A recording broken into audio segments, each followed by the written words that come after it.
दोस्तों क्या हो अगर आप अपनी यूपीआई आईडी में यूपीआई पिन एंटर करो अपने बैंक का बैलेंस जानने के लिए।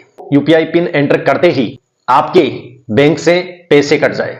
दोस्तों ये कोई मजाक नहीं, हकीकत है। अगर आप यूपीआई का इस्तेमाल करते हो तो ये वीडियो आपके लिए बहुत ही इंपॉर्टेंट होने वाला है। दोस्तों अभी हाल ही में साइबर अपराधी है, इन लोगों ने मार्केट में एक ऐसे ही स्कैम का तांडव मचा रखा है जिसको नाम दिया गया है जंप डिपॉजिट। दोस्तों इस स्कीम में ना तो हमारे पास किसी प्रकार का कोई मैसेज आता है, ना ही हमारे पास किसी प्रकार का कोई लिंक आता है, और ना ही हमारे मोबाइल में कोई third party application in scammer लोगों के द्वारा डाली जाती है या इंस्टॉल की जाती है। दोस्तों हम इस स्कैम के बारे में सब कुछ जानेंगे और साथ में हम ये भी जानेंगे कि हमें कौन कौन सी ऐसी सावधानी बरतनी चाहिए ताकि हमारे साथ ऐसा स्कैम ना हो।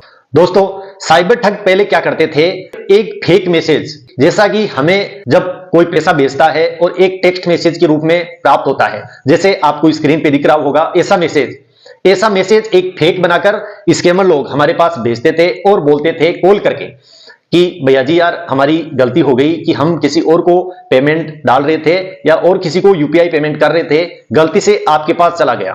तो ऐसे में आपसे रिक्वेस्ट है कि जो पेमेंट गलती से आपके पास आया है वो पेमेंट हमें वापस लौटा दीजिए। दोस्तों 100 लोगों के साथ ये स्कैमर लोग इस तरह से ट्राई करते थे, फेक मैसेज करके और फिर कॉल करके। तो 100 में से 10 या 5 लोग ऐसे होते थे जो वेरीफाई नहीं करते थे अपने बैंक के बैलेंस को। उस फेक मैसेज के आधार पर स्कैमर लोग जो नंबर बताते थे उस नंबर पर वो लोग अपने खुद से पेमेंट कर देते थे। मतलब लोग इस विश्वास में वापस उसको पेमेंट करते थे कि हकीकत में हमारे पास गलती से कोई पेमेंट आ गया होगा। लेकिन दोस्तों ये जो स्कैम है ये जुड़ा यूपीआई से है लेकिन बिल्कुल अलग है। दोस्तों ये स्कैम जब भी हमारे साथ होता है तो हम चाहे कितने ही एक्सपर्ट हो, कितने ही चाहे पढ़े लिखे हो या अनपढ़ हो, अगर हम यूपीआई आईडी का इस्तेमाल करते हैं तो हम में से किसी के साथ भी ये स्कैम हो सकता है। दोस्तों ये स्कैम 2 तरीके से ये ठग लोगों के साथ कर रहे हैं, जिसमें पहला है कि ये स्कैमर लोग एक ऐसी एप्लीकेशन से आपकी यूपीआई आईडी पर पेमेंट करेंगे। जी ये स्कैमर लोग खुद आपको आपकी यूपीआई आईडी पर पेमेंट करेंगे और जो पेमेंट करेंगे वो अमाउंट हो सकता है 2000 से लेके 5000 तक। दोस्तों ऐसे बहुत सारे एप्लीकेशन है जिनसे अगर आप पेमेंट करते हो और गलती से किसी दूसरे पर्सन के पास वो पेमेंट चला जाता है तो वो एप्लीकेशन आपको ऐसी सुविधा देता है कि आप एक रिक्वेस्ट भेज के अगले के पास, इसके पास जिसके पास गलती से पेमेंट हुआ है उसके पास रिक्वेस्ट भेज के आपने जो पेमेंट किया है उसको वापस आप मंगवा सकते हो। दोस्तों ये स्कैमर लोग भी वैसे ही करते हैं। ठीक, ये पेमेंट करते हैं 2000 या 5000, उसके बाद उसकी कंप्लेंट डालते हैं। कंप्लेंट डालने के बाद उस अगले पर्सन को एक मैसेज भेजते हैं जो एक टेक्स्ट मैसेज नहीं होता, ना ही कोई व्हाट्सएप पर मैसेज होता है। वो मैसेज एक ऐसी रिक्वेस्ट के रूप में होता है जो सीधा आप जिस भी यूपीआई एप्लीकेशन को इस्तेमाल करते हो उसमें ही शो करता है। अब दोस्तों मान लो स्कैमर लोगों ने आपके पास 2000 या 5000 रुपए पेमेंट किया। पेमेंट करते ही ये ठग लोग तुरंत उस लिंक को जनरेट करते हैं और वापस एक ऐसी रिक्वेस्ट डालते हैं कि मेरा पेमेंट गलती से हुआ तो मुझे चाहिए। अब ये जो रिक्वेस्ट हमारे यूपीआई आईडी पर भेजते हैं और हमारी यूपीआई आईडी चाहे फोन पे में हो, गूगल पे में हो या पेटीएम में, कहीं भी लॉगिन हो, वहां आपको एक रिक्वेस्ट दिखेगी। अब दोस्तों आपको लगेगा कि पेमेंट आया है किसी ना किसी का, तो आप क्या करोगे, आप देखोगे अपने फोन को तो आपको उसमें जैसे फोन पे में आया है, पेटीएम में आया, गूगल पे में, तो वहां आपको एक रिक्वेस्ट दिखेगी। अब आप उसको खोलोगे, खोलते ही वो आपसे पिन मांगेगा। आप पिन जैसे ही एंटर करोगे, एंटर करते ही आपके बैंक से पैसा निकल जाएगा। अब दोस्तों ये ठग लोग क्या करते हैं, 2000 5000 तो आपको भेजते हैं, लेकिन उस पैसे को वापस रिकवर करने के लिए जो आपके पास रिक्वेस्ट भेजते हैं वो लोगों ने आपके पास अगर 2000 पेमेंट किया है तो ये रिक्वेस्ट में 20000 डालेंगे, अगर 5000 किया है तो ये रिक्वेस्ट में 50000 डालेंगे। और आप जैसे ही उसमें पिन एंटर करोगे अपना बैंक बैलेंस देखने के लिए और जैसे ही ओके पर दबाओगे वैसे ही आपके अकाउंट से पैसा कट जाएगा और इन ठग लोगों के पास पहुंच जाएगा। दोस्तों पहला तरीका तो ये अपना रहे हैं ये साइबर ठग। दोस्तों इसके साथ जो दूसरा तरीका है वो आपने बहुत बार देखा होगा। आप कोई भी ट्रेडिंग एप्लीकेशन इस्तेमाल करते हैं जहां आप शेयर बेचते हैं, शेयर खरीदते हैं या फिर आप आईपीओ के लिए अप्लाई करते हो, तो आप दोस्तों देख रहे हो जैसे ये एक आईपीओ है, तो इस आईपीओ को मैं खोलूंगा और अप्लाई करूंगा। दोस्तों मैं इसको जब अप्लाई कर रहा हूं तो ये यूपीआई आईडी मांग रहा है। अब यहां जरूरी नहीं कि आप अपनी ही यूपीआई आईडी डालो, आप किसी भी बंदे की यूपीआई आईडी डाल सकते हो। अब दोस्तों यहां मान लो हम लोग किसी दूसरे की यूपीआई आईडी डालते हैं, यूपीआई आईडी हमने डाल दी और हमने एक रिक्वेस्ट सेंड कर दी। अब दोस्तों ये जो रिक्वेस्ट है, ये रिक्वेस्ट जाएगी अगले पर्सन के पास, उसके पास जिसकी हमने यूपीआई आईडी डाली।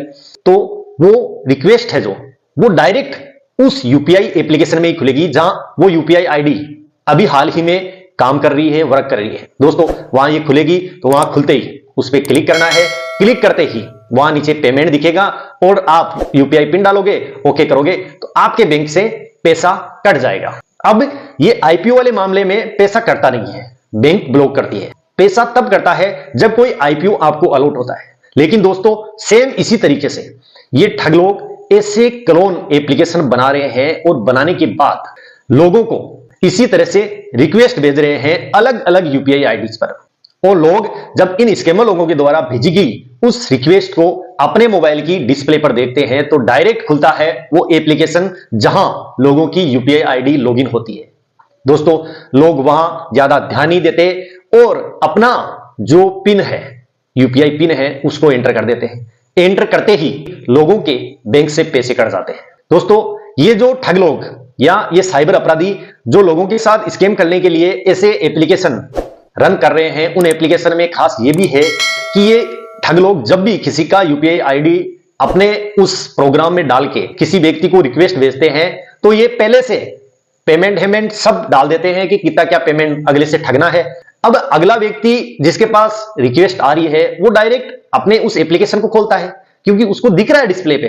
जैसे ही उसको ओपन करता है बस आपको डायरेक्ट आपके एप्लीकेशन में वो ऑप्शन दिखेगा जहां आपको अपनी यूपीआई आईडी में अपने यूपीआई पिन डालने हैं। अब दोस्तों ये ठग लोग ऐसे ही पूरे दिन हजारों लोगों के पास इस तरह से रिक्वेस्ट भेजते हैं, जिनमें से कुछ लोग ऐसे होते हैं जिनमें 5 या 7% अपन मान सकते हैं ऐसे लोग जो ज्यादा ध्यान नहीं देते और डायरेक्ट अपना यूपीआई पिन डाल देते हैं।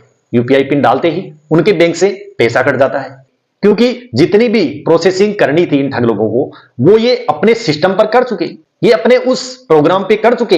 इन लोगों का काम था आपको एक रिक्वेस्ट भेजना, रिक्वेस्ट भेजी, आपने यूपीआई पिन डाला और आपके बैंक से पैसा साफ।